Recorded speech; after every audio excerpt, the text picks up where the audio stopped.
Howdy, y'all. I'm Dr. Jeff Jarvis, and I'd like to review the medical cardiac arrest protocol. Now, as a reminder of why we do this at all, our goal is to improve the odds of patients in cardiac arrest walking out of the hospital with intact neurologic function. Now, this may seem obvious, but I want to stress the intact neurologic function part. There are other outcomes that may, to us, seem like successes, but to the patient may not be what they value. The key thing I'm talking about here is short-term survival.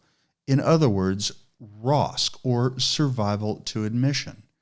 The problem with using these outcomes as indications for success is they can actually be harmful to what patients want. Surveys of patients have been done that tell us most patients would prefer death to survival with neurologic devastation. When we think about it, I doubt this is going to come as a surprise to any of us who have cared for such survivors who are alive only in the sense that their heart is still beating. Now, I know I would certainly prefer death to being in a nursing home, trached with a peg and on dialysis and a burden on my family. I don't want to be lying in my own poop and pee and having somebody else take care of me. Surveys tell us that our patients want the same thing. The other dilemma with cardiac arrest outcomes is there are things we can do that will increase short-term survival, meaning the nursing home, but do so at the expense of functional survival. Epinephrine, I am looking at you here. How do I know this? Well, in one of the largest pre-hospital randomized control trials ever done, that was the Paramedic 2 study, that study randomized patients with cardiac arrest in England to get either 1 milligram of epinephrine, 1 to 10,000 every 3 to 5 minutes, or placebo. So epi or placebo, nothing. They found those who got epinephrine had increased ROSC in the field. They even had increased survival to hospital discharge, about 0.8% higher, but there was no overall difference in functional survival. But, here's the rub now, but among those patients who survived to discharge, there were almost twice as many patients with severe neurologic devastation in the epinephrine group than in the placebo group. We're saving the heart at the expense of the brain, and that is not what our patients want.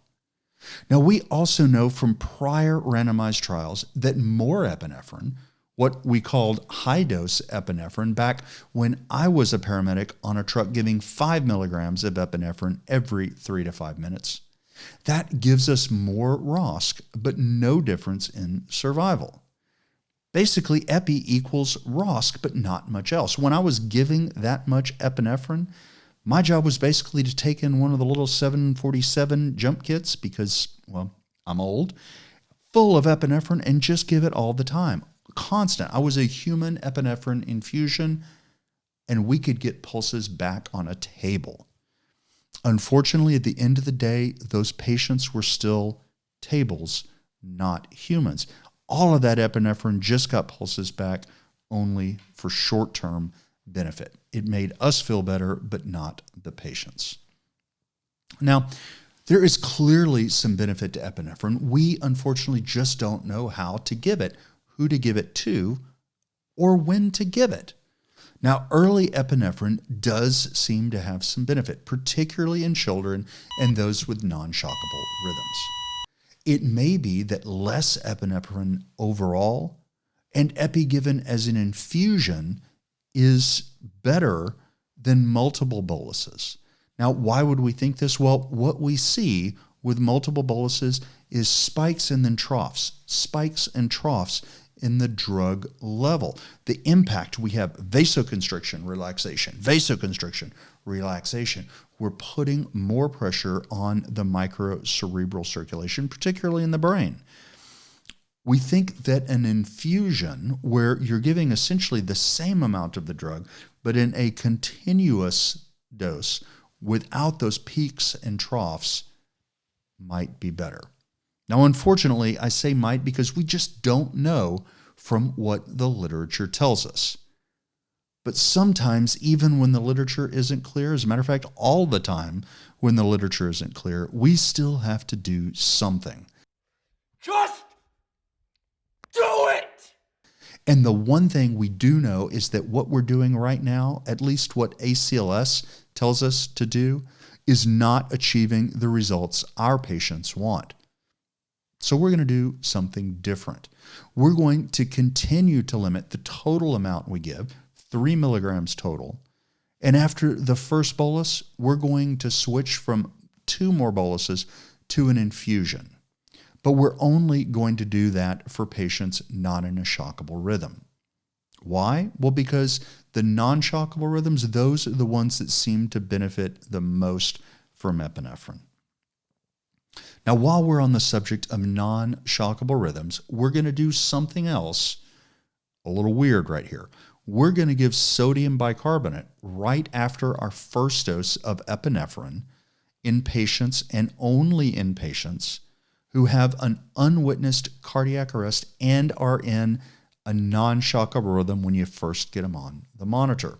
Survival is almost zero in these patients now, and we need to give them some additional benefit. Now, bicarb has mixed evidence.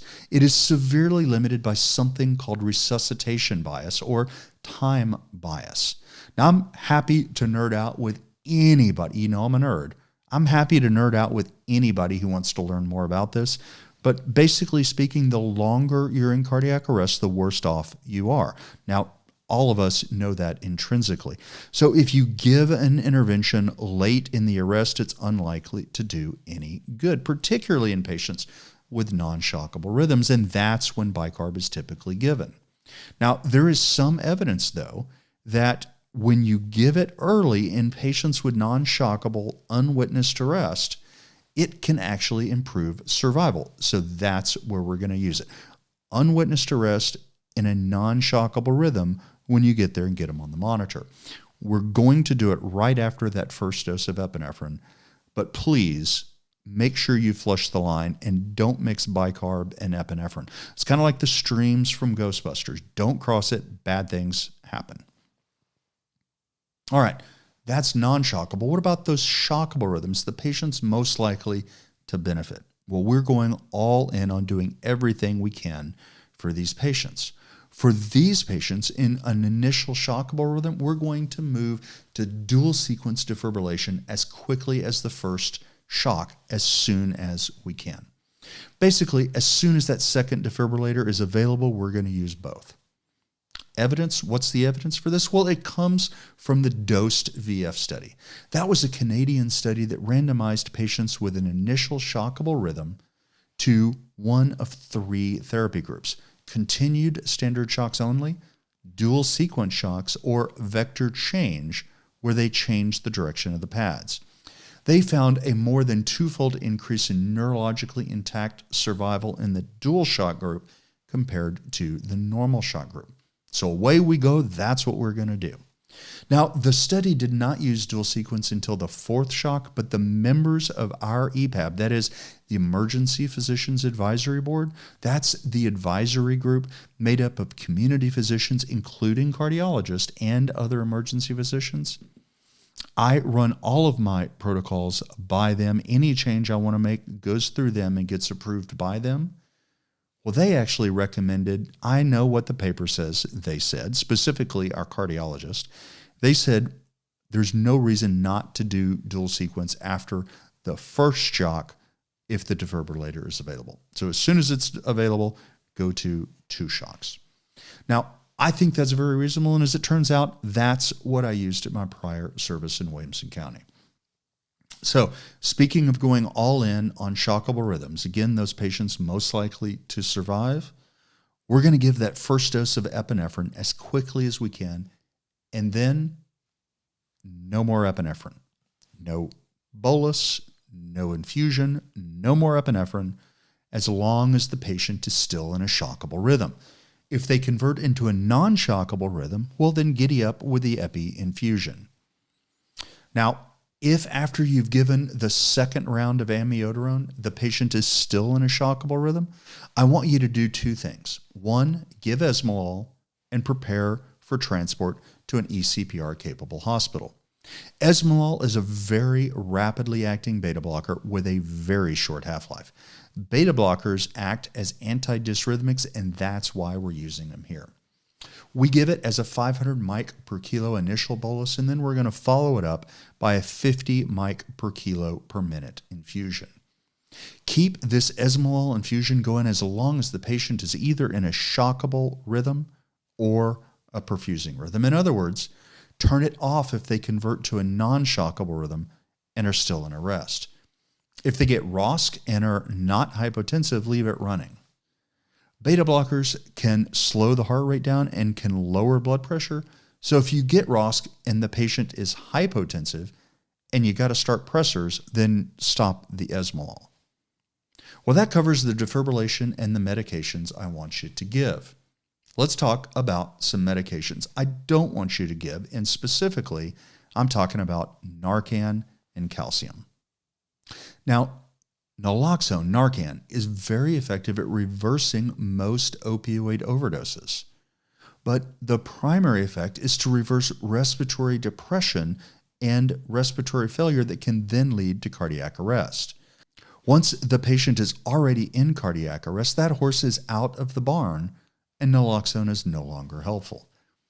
Basically, they now have other issues going on that reversing that opioid isn't going to solve. All right, so that's naloxone. Let's talk calcium. Calcium was studied in a very well-done Dutch pre-hospital study published in 2021 called the COCA trial. They randomized patients in cardiac arrest to either calcium or placebo immediately after the first dose of epinephrine. So not so much an issue with resuscitation bias that we saw in the bicarb literature. That trial was actually stopped early because they determined there was no benefit.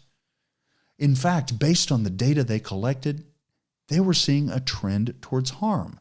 The effect size, meaning how big a difference they saw, even though it was not statistically significant, it was approaching twice as bad neurologic function. In other words, patients looked like they were being harmed with calcium, so no more calcium. Now, there is an important caveat to the COCA trial because it specifically excluded people who had an indication for calcium, like say hyperkalemia or calcium channel blocker overdose. They didn't include them, and we're not going to include them either. That means if you think the patient has an indication for calcium, then give it. Just don't give it willy-nilly just because it worked that one time at band camp. That's not an indication. That's when it looks like it probably harms our patients. So the management of patients with specific causes of arrest, essentially the toxicologic reasons or the tension pneumothorax reasons, that's still in the protocol and it's unchanged. So let's run through those quickly, shall we? Bicarb, suspected metabolic acidosis. Now, I don't mean those patients who have been down for a long time without breathing. That's respiratory acidosis. Bicarb, no work for respiratory acidosis. That is really condescending.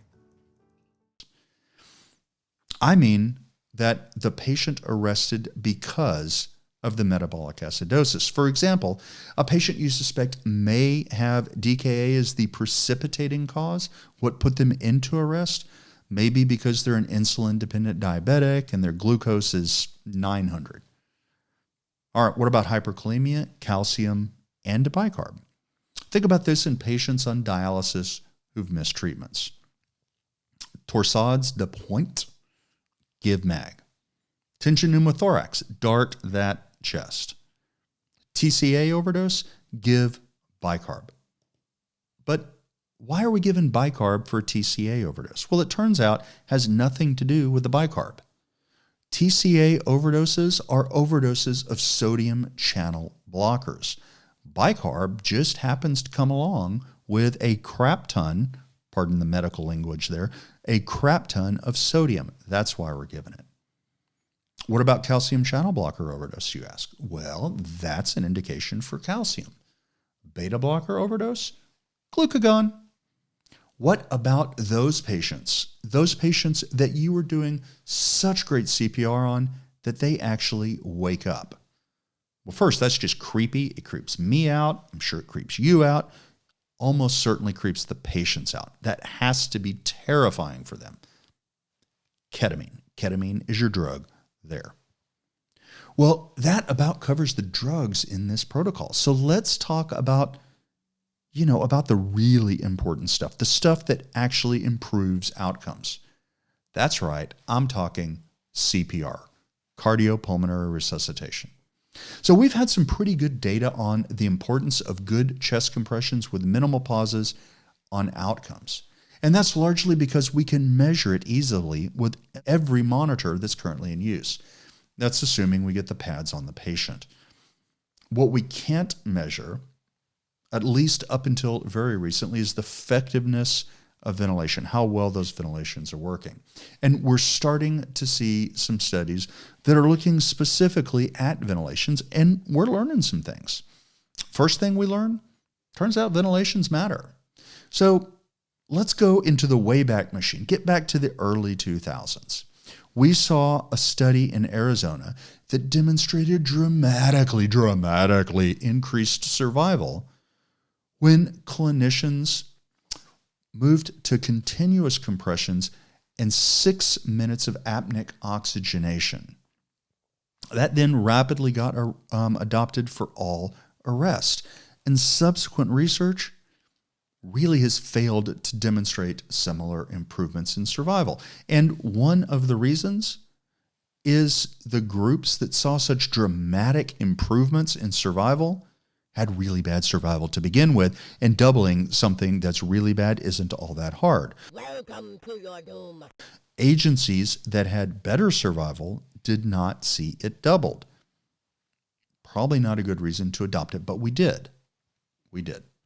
Now, an additional study that came out this year looking at a very large data set with monitor files, they went and did some signal processing to those files and demonstrated better survival among patients who received effective ventilations, despite less than half of patients not getting effective ventilations. Turns out effective ventilations is hard, but when done well, has better survival. And then another paper demonstrated that when we try to ventilate during simultaneous compressions, we most often don't get enough air in to overcome dead space. So think about it like this. You are trying to push air into the chest while your partner tries to push blood and air out of the chest. Air in, air out at the same time means air don't go nowhere. So this is not a good setup for effective ventilations. And this is the reason we want to move to ventilating only during pauses. And this, by the way, was with invasive airways in place. Despite there being an invasive airway, we were still not seeing the ventilations with compressions overcoming dead space. This also may be one of the reasons that when we're bagging patients with ongoing compressions, we're seeing so much blood come out of the ET tubes and the supraglottics as we bag during compressions. So what are we going to do about this?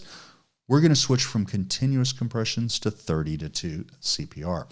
That means 30 compressions and then 2 brief ventilations that last about a second each, and then back to compressions. That'll basically look like squeeze, release, release.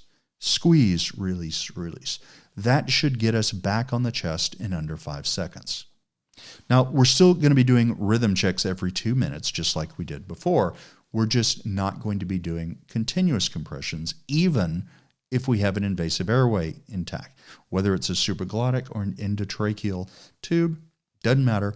We're only going to ventilate during those pauses because the evidence we're seeing tells us that allows us to more effectively ventilate our patients. Now, speaking of ventilations, a reminder, no more apneic oxygenation. Go directly to a supraglottic. Place it rapidly. It frees up a set of hands, and it's easier to insert, quite honestly, than it is to make an effective mask seal. And did I mention it's less hassle and needs fewer people? It's good. Let's do it.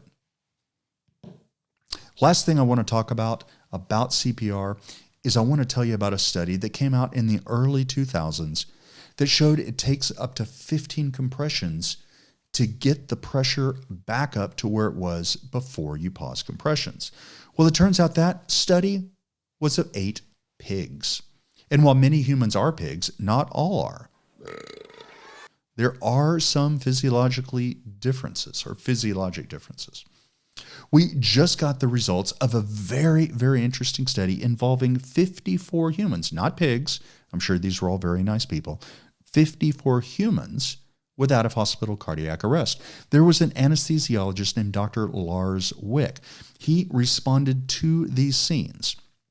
Now, this is in Norway, and such things happen in Norway, but he got there and he put in an art line, and he could accurately measure arterial pressure beat to beat. And after analyzing those pressures before and after compressions, they determined that the pressure returned to its pre-pause level between 2 and 3 compressions, not between 15 and 16 compressions like we saw with the piggies. That's much, much faster than that 20-year-old study would suggest. That means that switching to 30 to 2 compressions, which we want to do for the effective ventilations, is even more reasonable and has less risk than we suspected. And we have some evidence for this. There was a randomized control trial of continuous versus 30 to 2 CPR. And in a reanalysis of this study that looked at those patients that had effective CPR, we learned that 30 to 2 compressions, while more difficult to do effectively than continuous, when done well, had higher survival than continuous compressions. Now, that well done part is why we're emphasizing highly choreographed pit crew CPR so heavily. Next, I want to go over the futility of transporting cardiac arrest patients without first getting ROSC.